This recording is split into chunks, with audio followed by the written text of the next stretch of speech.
ආයිබෝවන්. අදානි කතා කරන්න යන්නේ නීතිය සම්බන්ධව අහන්න පුළුවන් ගැඹුරුම ප්‍රශ්නයක් ගැන. ඒ තමයි නීතියම අසාධාරණ වුණොත් මොකද කරන්නේ කියන එක. අපි බලමු මේ ප්‍රශ්නෙට පිළිතුරක් විදිහක සාධාරණත්වය කියන බලවත් සංකල්පය බිහිුනේ කොහොමද කියලා. ඔව් මේ ප්‍රශ්නේ තමයි අපේ සම්පූර්ණ කතාවේම හදවතේ. මේ කතාව පටන් ගන්නේ සියවස් ගානකට කලින් එංගලන්තයෙන්. ඒ කාලේ තිබුණු පොදු නීතිය කියන බලවත් නීති පද්ධතියේ ටිකෙන් ටික හරිම දැඩි නම්‍යශීලී නැති එකක් බවට පත් වෙමින් තිබුණා. නෝමන් ආක්‍රමණයෙන් පස්සේ එංගලන්තයේ පොදු නීතිය කියලා හරිම බලවත් ක්‍රමයක් හෙදුනා. හැබැයි ප්‍රශ්නේ වුණේ ඒකේ තිබුණු ක්‍රියාපටිපාටි වලටම විතරක් දැඩිව ඇලිගැලී ඉන්න ගිය නිසා නිතරම වගේ අසාධාරණ ප්‍රතිඵල තමයි ලැබුණේ. හොඳයි එනම්. අපි මේ කතාවේ ගැඹුරටම යමු. සාධාරණත්වයේ කියන සංකල්පය අසාධාරණයට පිළිතුරක් විදිහට පටන් ගත්ත තැන ඉඳලා අද තිර තත්වයේ දක්වාම අපි මේ කොටස් පහ යටතේ විමසා බලමු. අපි කතාව පටන් ගමු 13 වෙනි සියවසේ එංගලන්තයෙන්. ඒ කාලේ යුක්තිය පසිඳලන්න බලවත් පොදු නීති අධිකරණ 3ක් තිබුණා.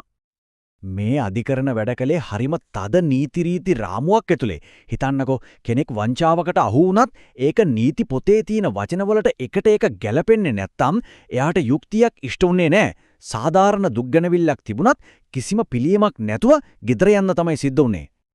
ඉතින් නීතිය මේ විදිහට තවත් දෙඩි වෙද්දී මිනිස්සුන්ට වෙන විකල්පයක් හොයන්න සිද්ධ වුණා.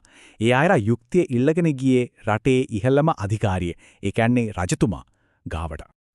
ඉතින් මේ සාධාරණ ඉල්ලලාපු පෙත්සම් ගොඩට රජතුමා මොකද කළේ? අපි බලමු මේකෙන් කොහොමද අලුත්ම යුක්තිය පසඳලන ක්‍රමයක් බිහිුනේ කියලා. චාන්සලර්වරයා කියන්නේ නිකම්ම නීති නිලධාරියෙක් නෙවෙයි. ඔහු බොහෝ වෙලාවට පූජකවරයෙක්. ඒ නිසාම ඔහුව සැලකුවේ රජුගේ හෘද සාක්ෂිය සුරකින්නා විදිහට. 15 වෙනි සියවස වෙනකොට චාන්සලර්වරයාගේ කාර්යාලය කියන එක චාන්සරි අධිකරණය නමින් එයාටම ආවේනික අධිකරණයක් බවට පත් වුණා. අර පොදු නීති අධිකරණ වලින් දෙන්න බැරි වුණු පිළියම් මේ අධිකරණයෙන් ලබා දුන්නා. පොදු නීතියට විසඳන්නම බැරි වෙනු ගැටලුවකට මේ සාධාරණත්ව නීතියෙන් හඳුන්වලා දුන්න අතිශය බලවත් අදටත් පවතින අපූර්ව නවෝත්පාදනයක් තියෙනවා.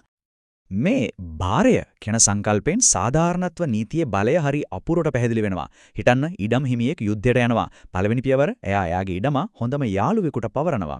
දෙවෙනි පියවර නීතිය අනුව දැන් ඉඩමේ අයිතිකරු ඒ යාළුවා. ඒ කියන්නේ භාරකරු. තුන්වෙනි පියවර හැබැයි උපදේශ තමයි ඉඩමේ ආදායමෙන් ඉඩම් හිමියාගේ පවුල රැක බලා ගන්න ඕන කියන එක. හතරවෙනි පියවර තමයි ගැටලුව.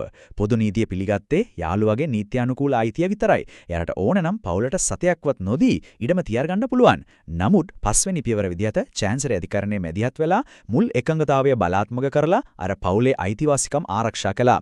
මේ විදිහට නීත්‍යානුකූල අයිතියයි ප්‍රතිලාභ ලබන අයිතියයි වෙන් කරලා ආරක්ෂා කිරීම තමයි භාරයේ හරය. ඉතින් මේ චාන්සරි අධිකරණයේ බලය එන්නම වැඩි වෙනකොට අර මුලින්ම තිබුණු පොදු නීති අධිකරණයක ගැටුමක් ඇතිවෙන එක නවත්තන්න බැරි වුණා. ඇත්තටම මෙතන පුදුම හිතෙන කාරණේ තමයි එකම කාලෙක යුක්තිය ඉටු කරන්න මූලිකවම හාත්පසින්ම වෙනස් ක්‍රම දෙකක් තිබීම. එක පැත්තක දැඩි නීති, පූර්වාදර්ශ, ජූරි සභා, අනිත් පැත්තේ හෘදය සාක්ෂිය, සාධාරණත්වයේ නම්‍යශීලී බව. විවේචකයන් තාරක කළේ සාධාරණත්වය කියන එක අනාවැකී කියන්න බැරි දෙයක් කියලා.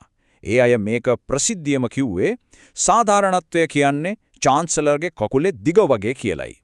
ඒ කියන්නේ අලුත් චාන්සලර් කෙනෙක් එන හැම වතාවකම යුක්තියේ මිනුම වෙනස් වෙන්න පුරුවන් කියන එකයි.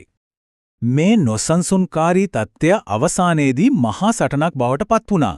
ඒ තමයි රාජාධිකරණයේ අගවිනිසුරු කෝක් සහ ලෝඩ් චාන්සලර් එලස්මියා අතර ඇතිවුණු සිජු ගැටුම. ඉතින් මෙතනදී තමයි ඉතිහාසය වෙනස් වුණු තීන්දුව ලැබුණේ.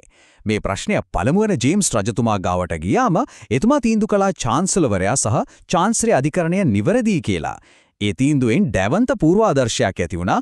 මේ නීති පද්ධති දෙක අතර ගැටුමක් ආවොත් ජයග්‍රහණය කරන්නේ සාධාරණත්ව නීතියයි. ගැටුම එහෙම විසඳුනත් ප්‍රශ්නය සම්පූර්ණයෙන්ම ඉවර වුණේ නැහැ. මේ ක්‍රම දෙක සියවස් දෙකකටත් වඩා කාලයක් සමාන්තරව ක්‍රියාත්මක වුණා.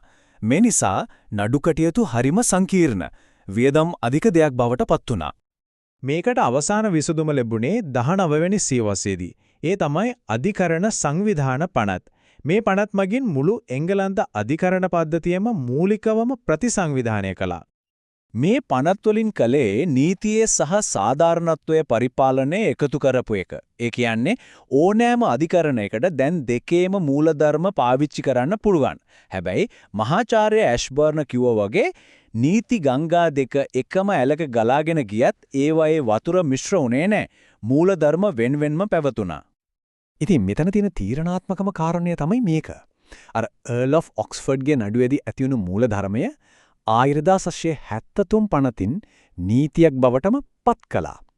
ඒ අනුව පොදු නීතියයි සාධාරණත්ව නීතියයි අතර ගැටුමක් ආවොත් හැම විටම බලපැවැත්වෙන්නේ සාධාරණත්ව නීති රීතියයි.